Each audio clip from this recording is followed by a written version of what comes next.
जय सिया राम राम राम। आज मैं थाने बड़ पूजन करे भी अमावस की कहानी सुनाऊं। वट सावित्री पूजा।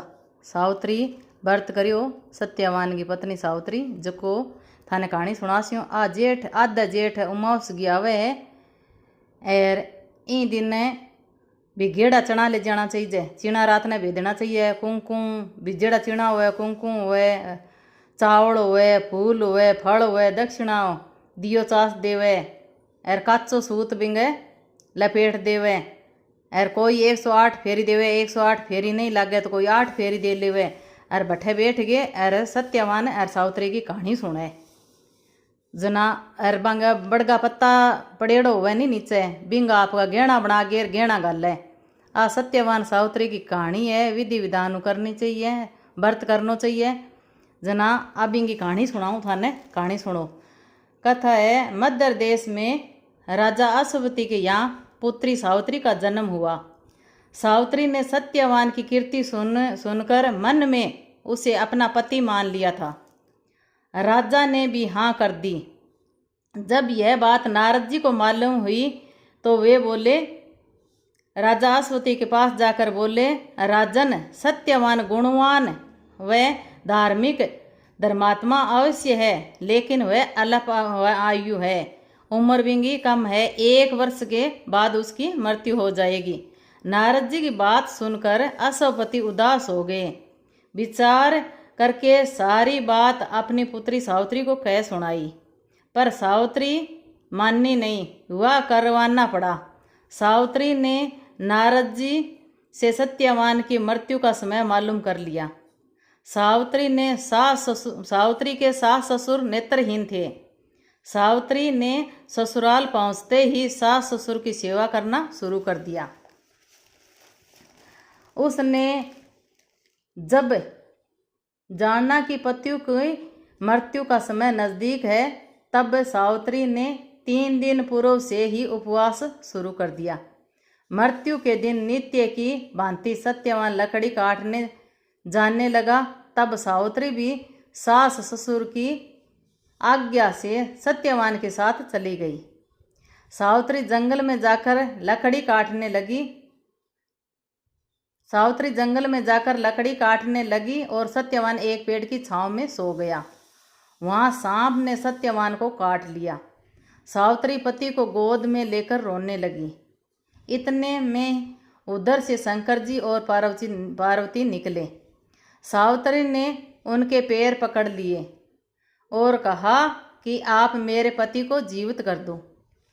तब उन्होंने कहा, आज बड़ पूजा की अमावस है, तुम बड़ की पूजा कर, तेरा पति जीवित हो जाएगा। बड़ के पत्तों के गहने बनाकर पहन, वो हीरे मोती के हो जाएंगे। तब सावित्री ने बड़ की पूजा की। तभी धर्मराज के दूत सावित्री के पति को ले जाने के लिए आए।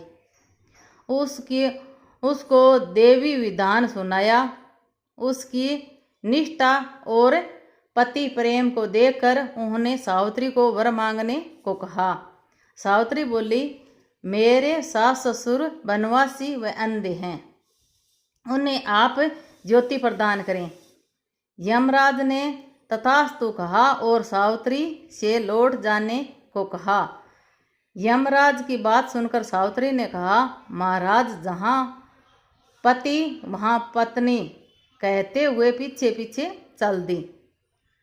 यह देखकर यमराज ने उसे और वर मांगने को कहा। सावित्री बोली, मेरे ससुर का राज्य छीन गया है, उन्हें पुण्य प्राप्त हो।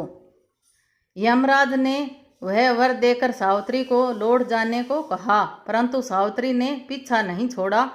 तब यमराज ने तीसरा वर मांगने को कहा तो सावित्री ने सत पुत्रवती होने का वरदान मांग लिया।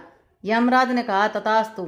सावित्री फिर भी पीछे पीछे चली तो यमराज बोले, अब क्या चाहती हो? सावित्री बोली, मुझे पुत्रवती होने का वचन देकर आप मेरे पति को तो लिए जा रहे हैं।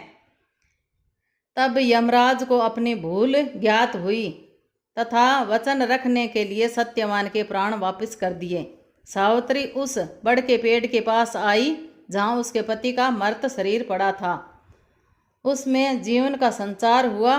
तब सत्यवान ने उठकर बैठ गया और घर आकर देखा तो माता पिता को भी दिव्य ज्योति वाला व राज्य वैभव युक्त पाया। इसके बाद सत्यवान ने 100 पुत्र के साथ चिरंकाल तक अखंड सौभाग्य व राज्य सुख को प्राप्त किया। जिस तरह सावित्री को पुत्र सुख व अखंड सौभाग्य दिया भगवान वैसा सबको दे। बोलो सत्यवान सावित्री की जय। सत्यवान सावित्री की कहानी है। इनके बाद में विनायक जी की कहानी कहनी चाहिए। जन विनायक जी की कहानी को एक दिन गणेश जी गए मंदिर में और मेड़ो लाग रियो। सभी जना मेला के वहाँ जान जा रहा। एक छोटी सी लड़की आपकी माँ ने बोली कि माँ मैं भी मेड़ो देखने जाऊँगा। माँ बोली बठे बहुत भीड़ होसी तू खटे दब चिंत जासी। बना लड़की माननी को नहीं। माँ ने कहो कि ठीक है भाई चली जा। जन माँ ने 2 चूरमे का लाडू बांध दिया और 1 लोटे में जल दे दियो और बोली कि 1 लाडू तो गणेश जी ने खुआ गे और पानी पा दे, दूसरो लाडू तू खा गे और पानी पी ले। लड़की मेले में गई। सब जना मेला देख के वापिस आने लग गया। लड़की ने भी बोलिया कि तू भी वापिस चाल। लड़की बोली कि मैं तो गणेश जी ने लाडू खुआ के ही जाऊँगा।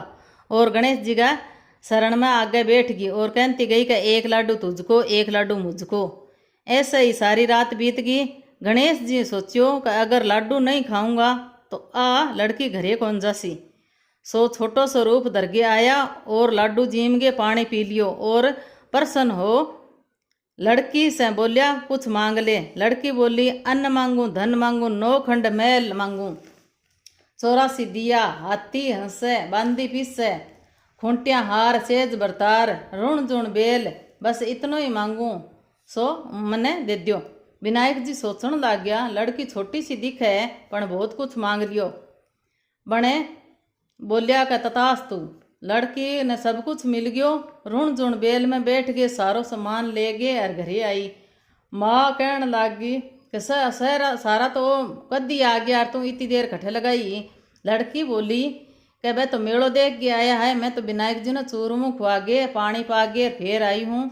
विनायक जी ने प्रसन्न हो गए अरे मैंने इतो धन दियो है। बिंगी माँ और सब लोग देखता ही रह गया और विनायक जी की बहुत मानता करने लग गया। एक विनायक जी महाराज जिसो भी लड़के ने दियो विसो सब नहीं दियो। कहता ने सुनता न कारा बरता न आपने सारे परिवार नहीं दियो। जय विनायक जी महाराज की। विनायक जी महाराज की कहानी है।